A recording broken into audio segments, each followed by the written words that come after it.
друзья! Я Александра Недзвецкая, и я рада приветствовать вас на моем канале. Сегодня я хочу записать для вас сюжет о том, как писать портрет за несколько сеансов, который я уже давно обещала, и наконец все сложилось, и сегодня осуществится.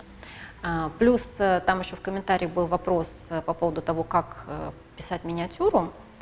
Ну, сегодня будет не совсем миниатюра, но достаточно миниатюрный портрет, потому что я его задумываю как портрет с руками, а для портрета с руками это формат достаточно небольшой, 75 на 50. То есть здесь будут колени, руки и голова. Вот модель Анастасия сегодня позирует. Так что приступим. Как всегда, перед началом работы я немножко протираю холст льняным маслом. Это нужно для того, чтобы сделать рисунок, чтобы кисть с краской лучше скользила по холсту. И тряпочку в данном случае можно использовать как стирательную резинку. Вот, то есть, в принципе, если вы делаете рисунок каким-то другим материалом, например, карандашом или, может быть, углем, ну, если делать углем, то нужно закреплять рисунок, иначе он потом в живописи будет мешать. Вот. Но если, например, цветным карандашом делать, то холст маслом не нужно протирать. Я это делаю именно для рисунка краской. Пишу я на тройнике, то есть это льняное масло, разбавитель и лак домарный. Для рисунка, ну, как я уже, наверное, говорила об этом в прошлый раз, можно использовать какую-то нейтральную краску. Ну, например, в моем случае это араратская зеленая, она достаточно хорошо входит в живопись и не мешает.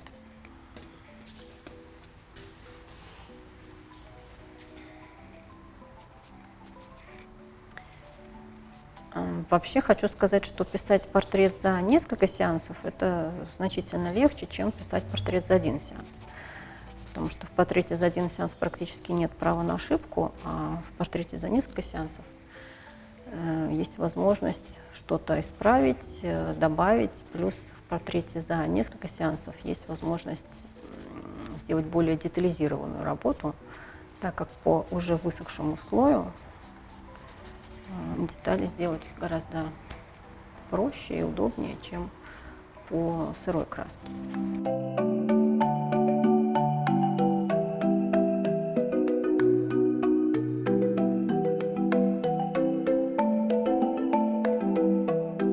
Ну и обычно, когда художник работает в мастерской и никуда не торопится, все-таки работа пишется за несколько сеансов. Работа за один сеанс пишется чаще всего на природе, когда важно уловить состояние уходящее быстро. То есть закладываются основные отношения. Когда мы работаем в мастерской, в принципе, свет достаточно стабильный, и можно спокойно продолжать на следующем сеансе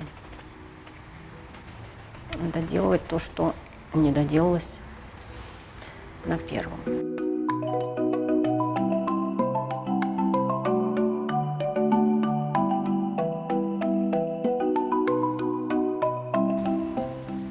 Сегодня еще добавилась такая дополнительная задача для художника, как складки, которые, естественно, меняются, когда человек шевелится. Но как бы тут важно ухватить основное движение, основной силуэт, и дальше уже можно будет дописывать. Но сегодня я закладываю все основные отношения, то есть все, полностью холст будет закрыт. Ну, практически он будет выглядеть как готовый этюд, вот, но на следующем сеансе просто я допишу детали, может быть, что-то подправлю, что мне покажется там не совсем.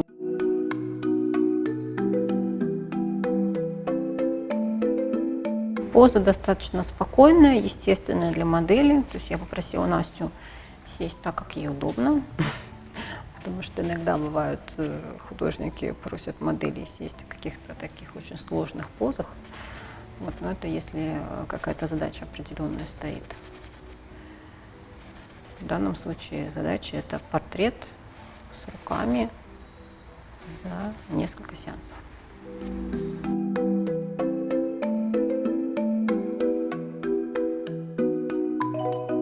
На первом сеансе закладываются все тональные отношения, цветовые. Ну, в данном случае у нас самый такой контраст – это темные волосы на светлом фоне, то есть самое контрастное пятно. И остальное все такие более пастельные тона, уже подчиненные вот этому контрасту. Вы используете другие кисти относительно сеанса? Нет, кисти все те же самые. Единственное, что возможно какие-то добавятся тоненькие кисточки именно для деталей, которые не делались в портрете за один сеанс. Но в принципе там тоже есть какие-то моменты тонкие, то есть там тоже я использовала небольшие кисти. Я уже об этом говорила, еще раз тоже повторю, что кисти я люблю щетину натуральную, самый, мне кажется, лучший вариант для живописи, ну, по крайней мере, мне нравится. И для деталей более какие-то мягкие кисти, тоже натуральные волосы, например, колонок или еще барсук, есть тоже такие кисточки. Сам рисунок для портрета с руками занимает, естественно, чуть больше времени, чем просто рисунок головы, потому что добавляются руки, коленки, ну и плюс движение. Движением я называю направление фигуры, потому что все равно человек, естественно, сидит не совсем симметрично, собственно говоря, несмотря на то, что кажется, что все статично, движение, тем не менее, есть. То, о чем я говорила, что можно использовать тряпочку как стирательную резинку, если холст смазан маслом, потому что он скользкий, краска не впитывается сразу, остается какое-то время на поверхности, и можно стирать. Ну и опять же этот рисунок, он актуален, если, в смысле рисунок на холсте, подготовительный под живопись, краской актуален, если он планируется его делать за один раз. То есть если какая-то очень большая картина, и очевидно, что рисунок на холсте не удастся сделать за один день, тогда используются другие материалы, там, например, уголь, ну, самый распространенный, потому что он не высыхает, и, соответственно, его потом он остается пластичным, и еще спустя несколько дней его можно тоже стирать, двигать, потому что вот этот вот рисунок, он на следующий день уже высохнет, и все, его уже подвинуть нельзя будет, только если сверху что-то рисовать. Ну, подвигать — это имеется в виду стереть. Ну, то есть, вот я стираю, да, и могу, например, плечо сдвинуть, это называется подвинуть, подвинуть рисунок.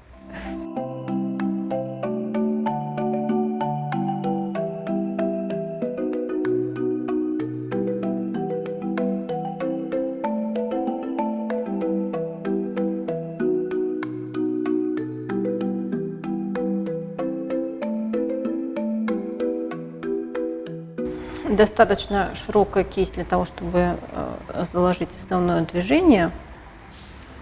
Сейчас возьму еще более тоненькую кисточку, чтобы чуть-чуть прорисовать детали, такие как руки и лицо. Тоже щетина, но более тоненькая.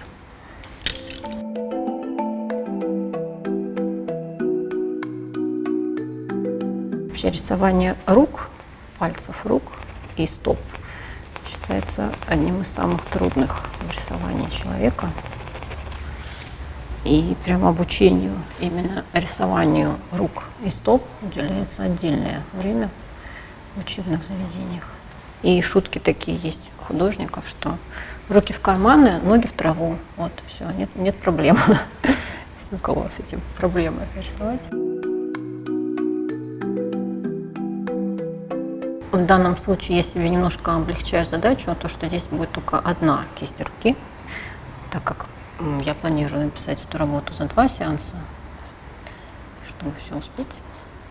Вторая ручка там чуть-чуть только краешек виден.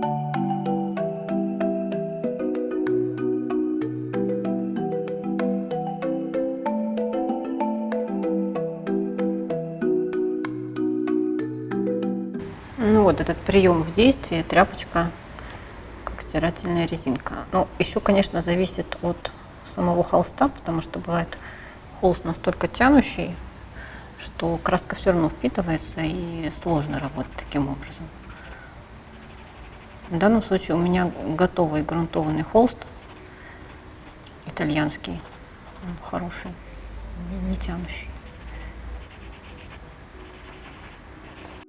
Если у кого-то возникает вопрос, что такое тянущий холст, это холст, который впитывает в себя краску быстрее, чем требуется. То есть любой холст, он должен впитывать краску, там должно быть сцепление краски с холстом, потому что иначе она просто отвалится, не будет держаться. То есть какая-то впитываемость должна быть, но не слишком сильная.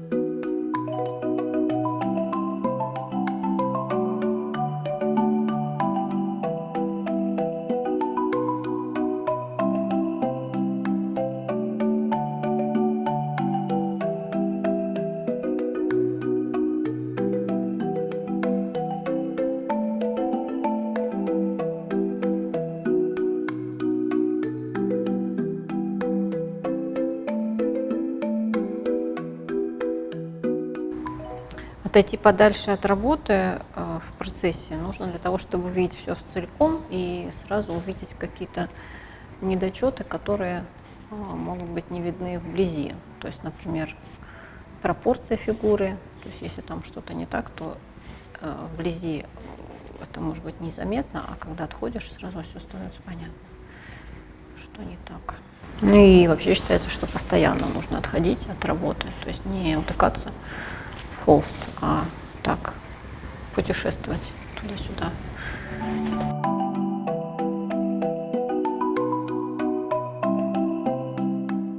Еще рекомендуется в процессе работы вешать работу на стену и тоже смотреть на нее издалека, потому что, опять же, становятся более заметными какие-то моменты, которые нужно исправить. Но сейчас мы не будем ее вешать на стену, но вообще такая есть рекомендация. Ну да, обычно вот когда сеанс заканчивается, я вешаю работу на стену и как бы сразу понятно. То есть ты как бы сразу на нее смотришь со стороны, как зритель, не как ее создатель.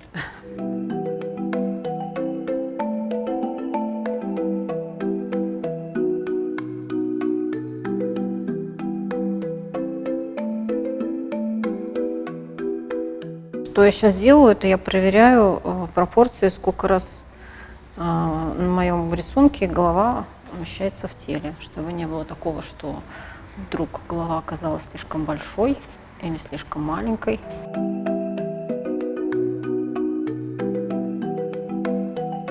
Пожалуй, с рисунком я закончила, сейчас приступаю к живописи, но вообще, конечно, сказать, что я закончила с рисунком, можно только когда я вообще закончу работу. Потому что, в принципе, на протяжении и всего живописного сеанса рисунок все равно продолжается, уточнение. То есть пока что это такая как бы основная наметка фона, а начну-то я на самом деле с волос, потому что я предпочитаю начинать с самого темного пятна, и в данном случае это волосы. И в данном случае мне нравится очень использовать возможности щетинной кисточки для создания фактуры волос. То есть там где-то просвечивает холст, где-то чуть более кроющий слой. И за счет этого получается такой эффект волос настоящих.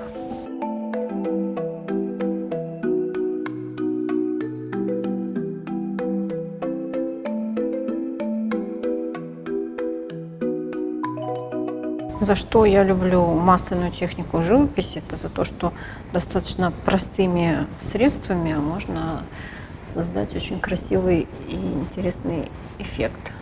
И достаточно быстро. То есть, например, вот используя фактуру щетинной кисточки, можно передать фактуру волос. потому что, скорее всего, в какой-то другой технике на это потребовалось бы просто больше времени и больше усилий.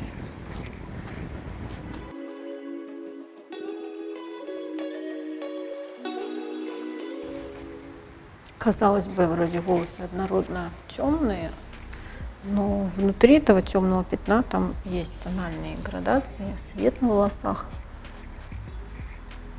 тень, но при этом и свет, и тень на волосах должны быть подчинены общему ощущению все-таки, что это темное пятно.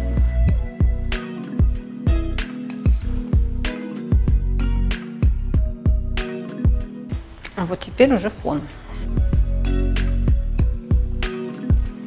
Я не буду вырисовывать вот там вот эти цветочки на фоне, потому что в этом нет никакой необходимости. То есть фон у нас служит лишь фоном для фигуры, которая, собственно говоря, главная.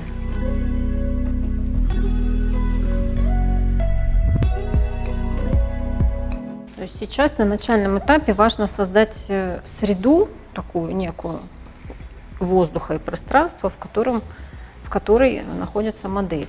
То есть не обращать внимание на какие-то детали, а именно вот такое общее ощущение. Даже есть такое понятие в среде фигура или не в среде. Ну, что такое не в среде? Это значит, что фон отдельно, фигура отдельно, и они как бы существуют никак не связанными между собой. Вот задача именно создать ощущение пространства.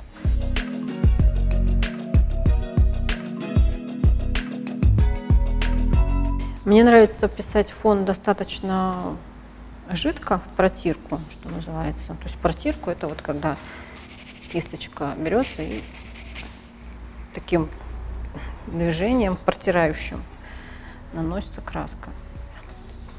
Потому что можно еще писать пастозно, когда краска наносится как паста, более густо. Но это более актуально именно уже для фигуры и для лица в частности.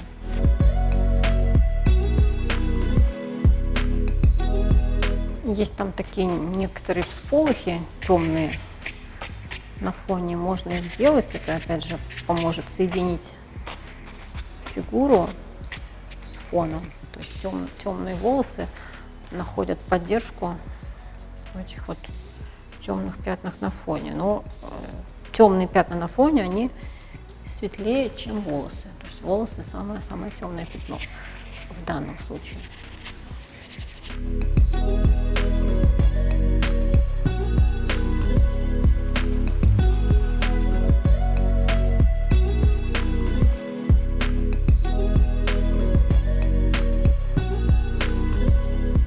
Как, например, говорили нам наши педагоги на начальном этапе, то есть на первом сеансе, если работа планируется за несколько сеансов, нужно создать такую живописную кашу. Там как бы не сильно понятно, что происходит, ну, угадывается примерно пятна.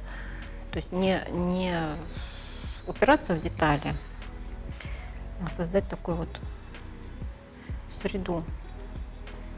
А потом уже из нее какие-то детали вытягивать постепенно уже на последующих сеансах. Ну, это если когда совсем длительная работа.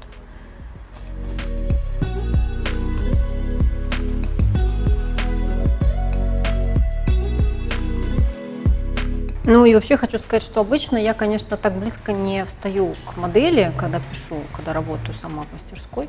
Это сделано для вас, дорогие зрители, чтобы у вас был красивый кадр. А на самом деле я обычно стою, ну, где-то там метра за 3.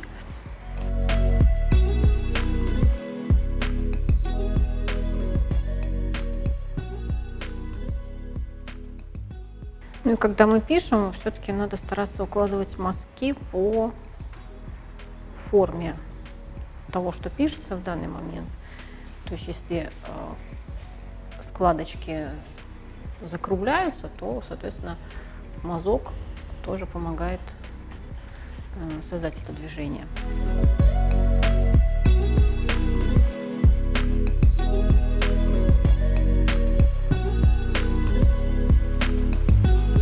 И пока что я пишу без белил. Ну, то есть я люблю вводить белила в последний момент, когда уже без них совсем не обойтись. То есть и даже вот эти светлые тона, они взяты просто с помощью светлых красок.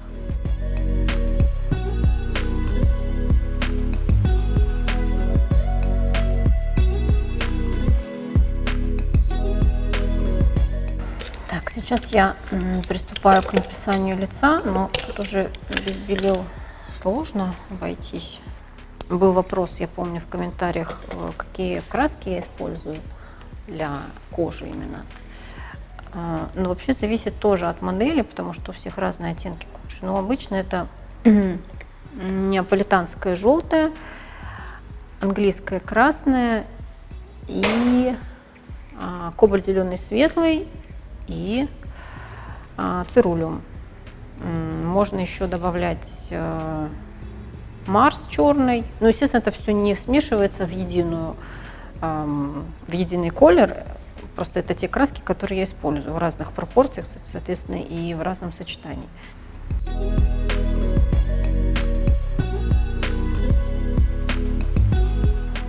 Ну и, естественно, белила, да, я уже говорила, тоже был вопрос, там человек спрашивал, можно ли написать лицо без белил. Ну, в принципе, можно, если картина подразумевает, что персонаж находится где-то в полумраке. Ну, это в моем представлении так. Потому что все-таки совсем без белил не хватит вот этого вот светлого тона.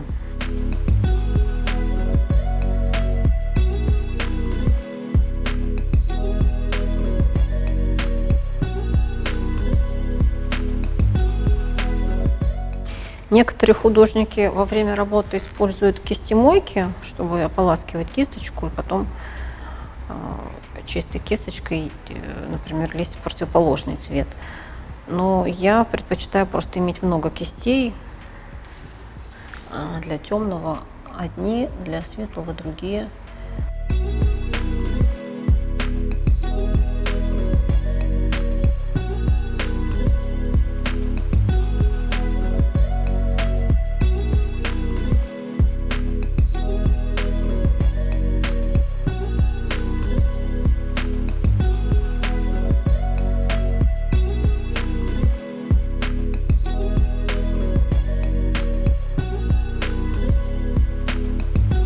Сейчас, казалось бы, довольно тонкие детали я делаю такой, ну, не самой тонкой кисточкой, но вот если ее разворачивать уголком, краешком, то вполне.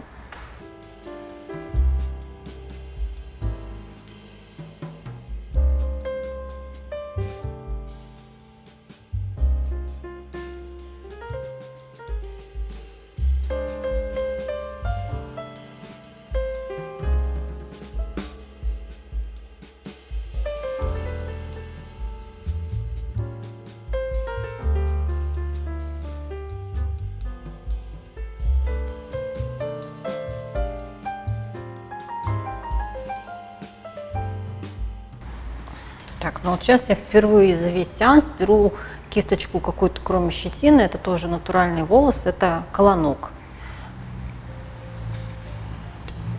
Он как раз хорош для деталек.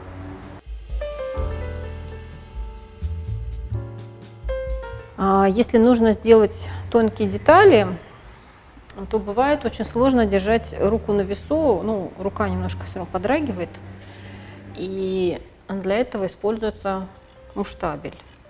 Ну, муштабель — это вообще такая палка с шариком, вот, но иногда можно использовать и обычную. То есть вот так вот кладется рука,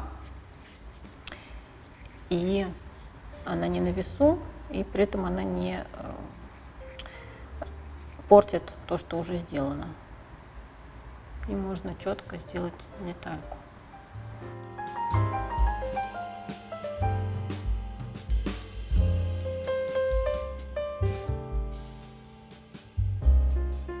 Это еще одна кисточка мягкая, по-моему, она сборная, там барсук и кто-то еще, тоже натуральный волос.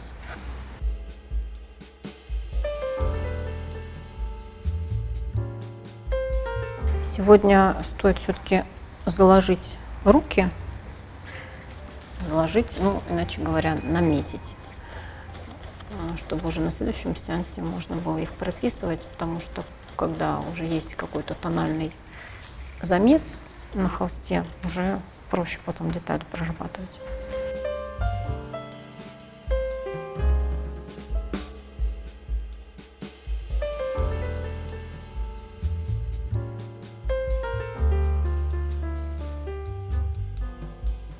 Ну, аксессуары, если и делаются, то они делаются в самом конце, уже поверх. Но аксессуары имеется в виду колечки, Колечки. часики. Ну, сегодня нет, то есть на первом сеансе нет. В целом, не знаю, посмотрим. Если покажется, что, например, это пятно нужно для общего ощущения, тогда может быть, потому что в данном случае, ну, это не заказной портрет, да, когда, например, приходит дама и говорит: я хочу, чтобы вы изобразили все мои бриллианты в моих руках. Ну, тогда как бы их нужно делать. А когда задача другая, это уже как бы смотрится, нужно или не нужно по холсту. Если покажется, что там будет красиво, что там что-то поблескивать, может быть, сделаю.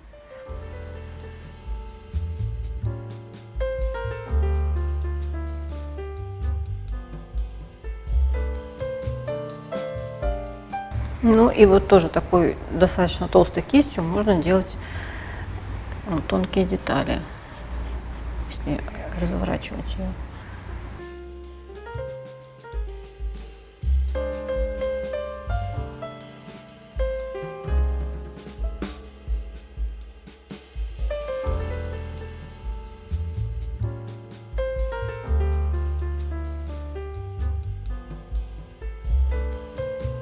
Платье, конечно, белое, но со стороны ноги оно в тени и достаточно плотным выглядит, плотным по тону.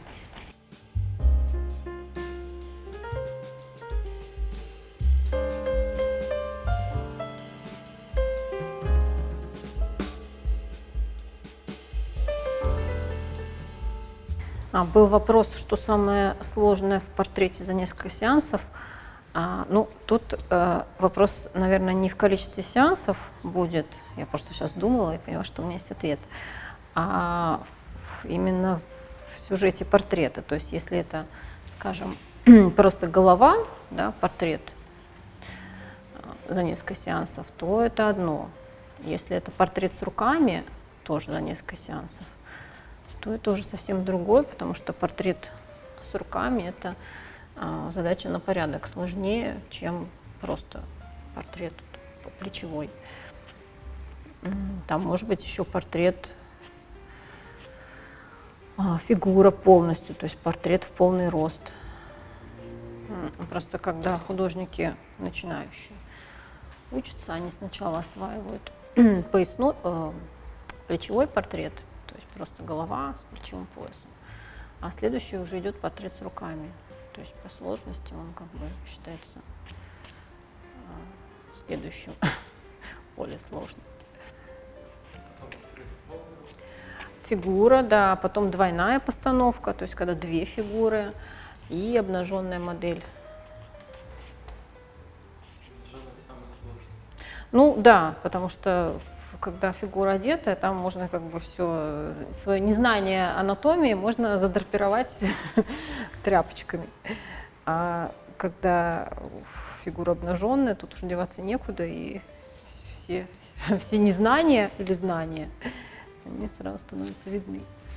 Ну, собственно говоря, на этом и учатся, конечно.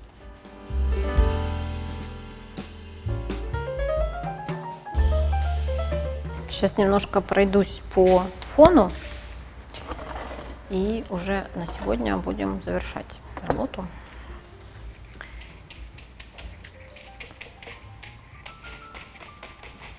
В чем еще плюс живописи за несколько сеансов, это то, что есть возможность отдохнуть от работы, то есть уйти, потом приходишь и свежим взглядом смотришь. И иногда можно увидеть какие-то моменты, которые в процессе были незаметны. Ну, просто потому что глаз немножко замыливается, когда работаешь непрерывно. А свежим глазом все видно.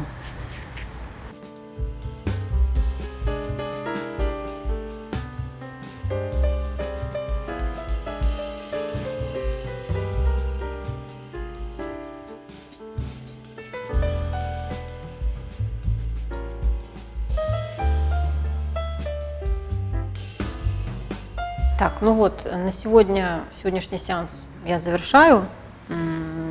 Что получилось? Ну вот, что я и говорила. Основные тональные цветовые отношения, движение фигуры. И, соответственно, на следующем сеансе у меня будет возможность что-то подправить, что-то доделать. Пока так.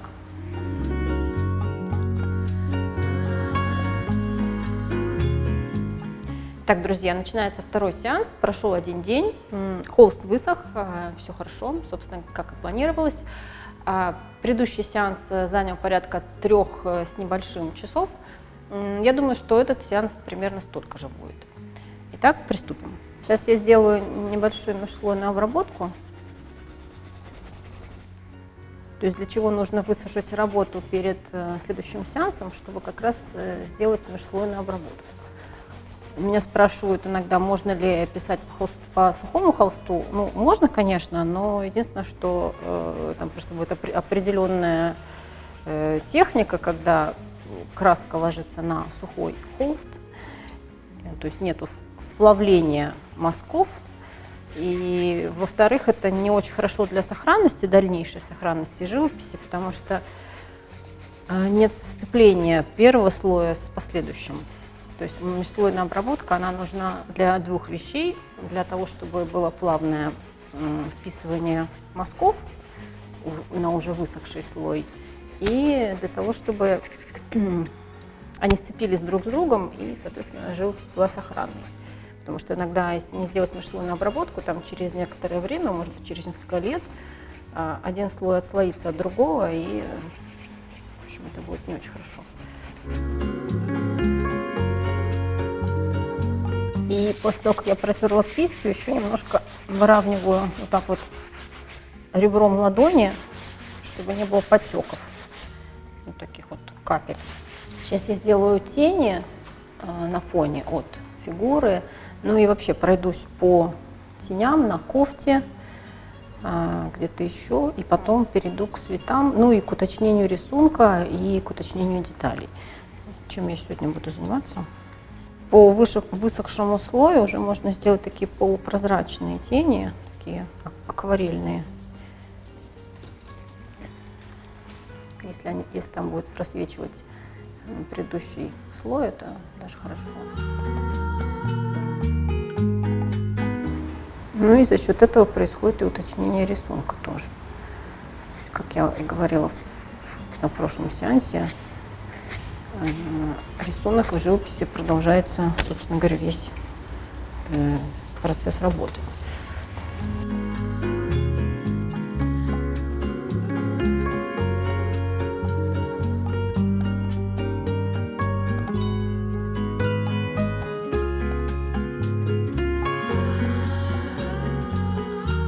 Я не перекрашиваю полностью, где-то там просвечивает предыдущий слой, а где-то новые мазки. И, собственно говоря, это и создает ощущение такого воздуха и ощущение живописи.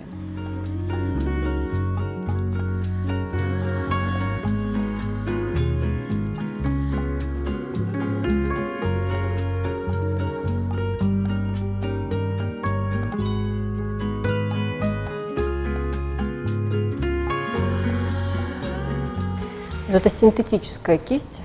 Первый раз за все время беру синтетическую кисть. Она дает более такие гладкие мазки. То есть если щетинистые кисти, они дают более мягкий мазок, то синтетика дает такой более четкий. В принципе, для работы иногда нужна и такая кисть тоже. Ну и живопись в несколько сеансов, она дает больше возможностей технических. То есть можно делать лессировки, можно, ну, в общем, разные варианты то есть больше вариантов, чем в живописи а-ля Прима, то есть за один сеанс. Если кто-то не знает, что такое лессировка, лессировка – это тонким слоем наносится краска так, чтобы просвечивал предыдущий. Ну да, вот, например, Рембрандт, он очень любил лессировки, у него такая объемная пастозная живопись, и вот втирается сначала белилами, светлой краской набирается фактура, потом она высыхает, и более темной лессировочной прозрачной краской так вот протирается, и она попадает в углубление, и такую еще больше фактуру, еще больше объем получается.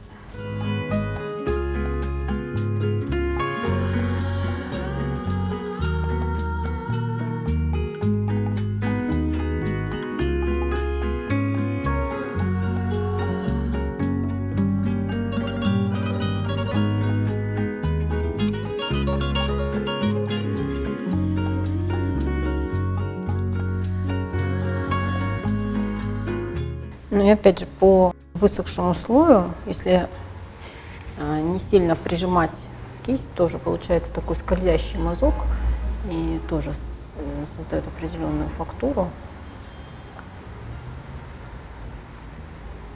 Например, в волосах это хорошо использовать, в фоне, например.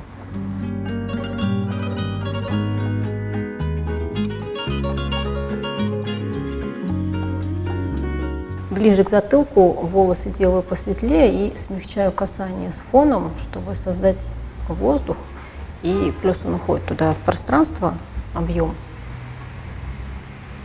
То есть, соответственно, меньше контраста должно быть, чем на переднем плане. Ну, это всегда так.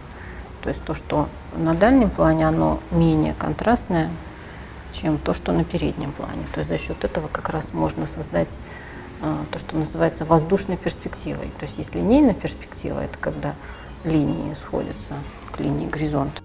А есть воздушная перспектива, когда как раз с помощью контрастов и меньших контрастов создается ощущение воздуха и уходящего вдаль пространства.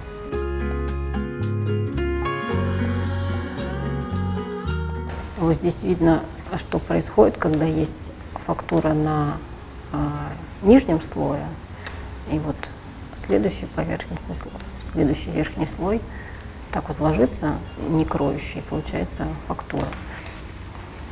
То есть моменты, которые, например, недоступны в живописи а-ля Прима, то есть в один сеанс.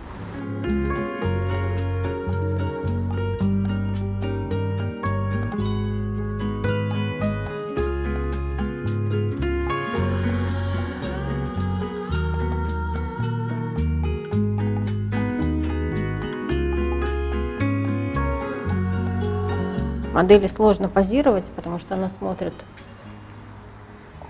в светлое окно, и от этого немножко щурится. Я понимаю, это сложная задача. Ось глаз чуть-чуть поправляю по рисунку, по сравнению с тем, что я делала на прошлом сеансе.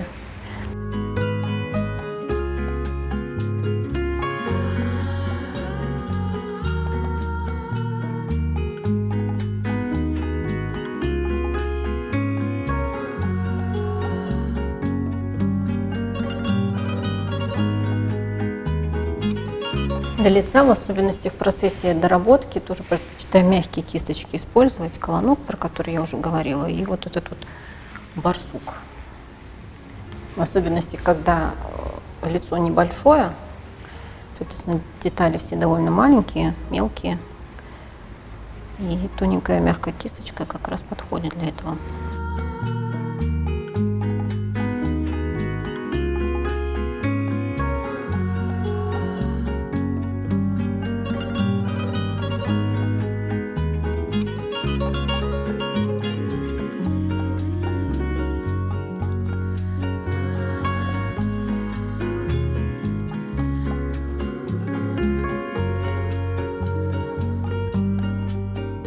На лице там есть такие серебристые рефлексы от фиолетовой кофточки. Тоже их надо обязательно сделать, что тоже даст возможность погрузить фигуру в среду.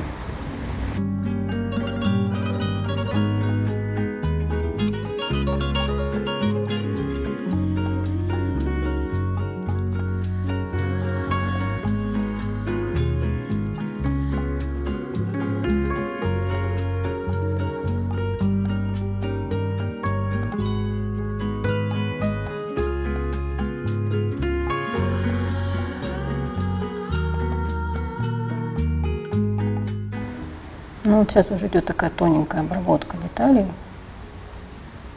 и уточнение по рисунку. Кисточка колонковая, плоская.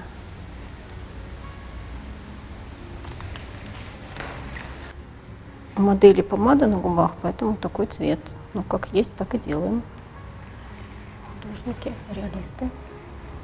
Вот когда работа высохшая, можно на мизинчик ставить руку, чтобы делать тонкие детали. И в живописи очень важны касания, то есть касание одного предмета к другому и одного пятна к другому. То есть чтобы не было ощущения такой вырезанности сразу, когда обрабатывается деталька. Сразу нужно думать о касаниях.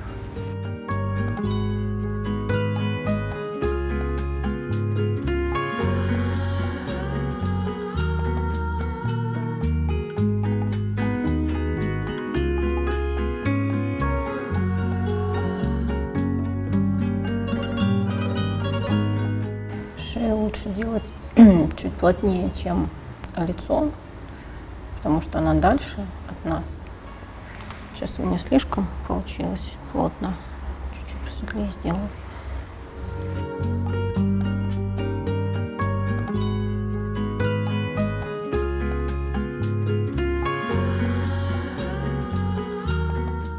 Для создания фактуры на фоне можно, например, даже мастихин использовать. То есть вот этот вот предмет, кто не знает, называется мастихин. Я не очень его люблю использовать, там, например, для живописи фигуры, но для фона вполне подходит, тоже как вариант.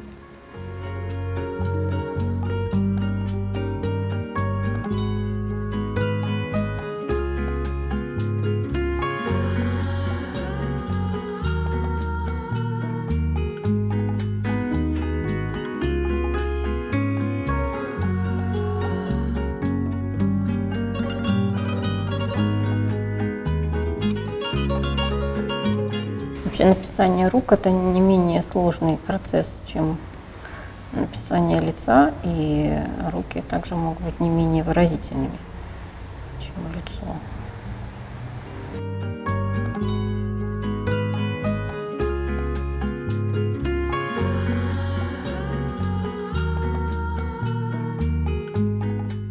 Ну и вот сейчас я тоже не перекрываю полностью предыдущий слой. Он там просвечивает немножко, это тоже дает такую живость и обогащает.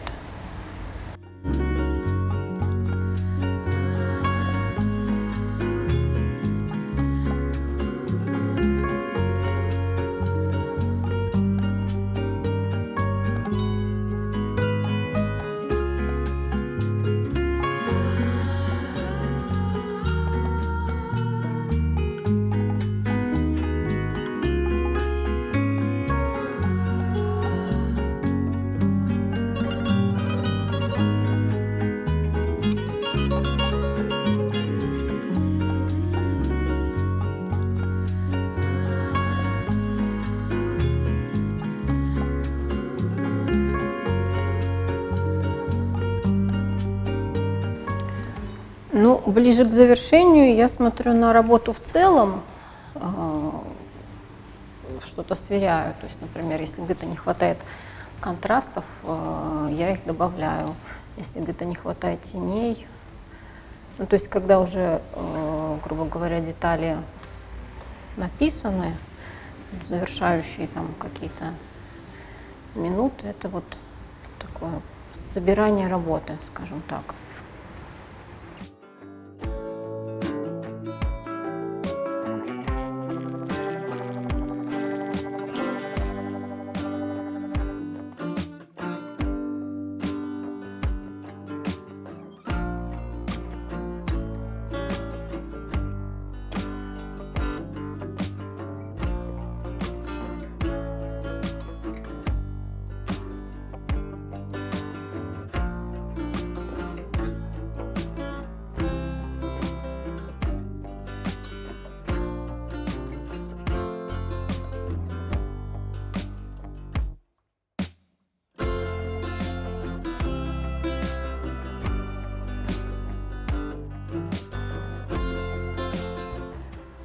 Ну да, потому что, собственно говоря, когда начинаешь работу, ну, у некоторых людей есть боязнь чистого холста, когда люди боятся начать. Но вообще, да, пожалуй, завершать работу сложнее, чем начинать, потому что начинаешь широко и свободно, а когда завершаешь, уже надо понимать, что нужно не испортить то, что есть, и завершить в нужный момент. Ну что, друзья, я завершаю второй сеанс. То есть получилось в общей сложности портрет за 2 сеанса за 6 часов. 3 часа первый сеанс, 3 часа второй. Ну, тоже достаточно такая этюдная работа получилась, потому что обычно, как я говорила в своем видео обзор портретов больших, если вы его еще не смотрели, обязательно посмотрите, я обычно пишу, ну, где-то там 5-7 сеансов. То есть 2 сеанса тоже редкость, но хотела просто показать вам принцип отличия между живописью а-ля Прима, когда пишется все за 1 сеанс, и живописью более длительной, но в данном случае за 2 сеанса.